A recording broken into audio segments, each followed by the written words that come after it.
पुरोहित आदि प्रधान पुरुषों की अच्छी सलाह लिए बिना यदि कोई राजा काम करता है तो उसके राज्य का विनाश निश्चित है। जब राज्य के राजा को कुपथ से रोकना संभव नहीं होता तो राज्य के प्रधान पुरुषों को अच्छी सलाह देने योग्य होना चाहिए।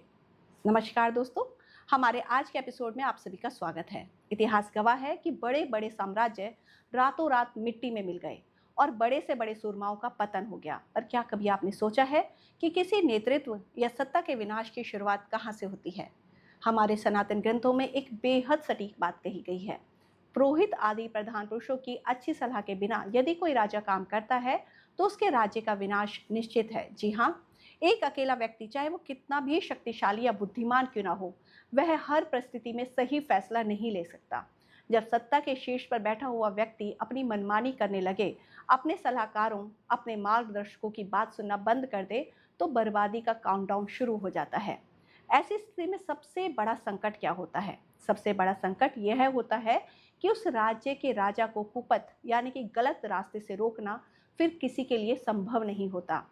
जब अहंकार सही सलाह पर हावी हो जाए तो विनाश को कोई भी नहीं टाल सकता। लेकिन दोस्तों, सिक्के का एक दूसरा पहलू भी है।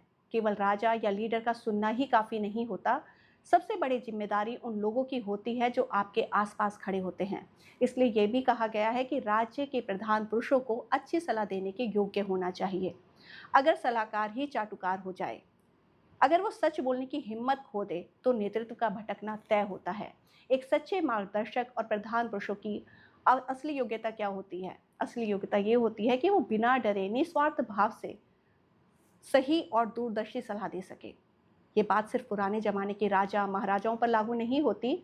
आज के दौर में भी, चाहे वो कितनी भी बड़ी कंपनी क्यों ना हो, कोई देश हो या हमारा अपना परिवार, हर लीडर को सही सलाहकार और एक सलाहकार को सही योग्यता की ज़रूरत होती है।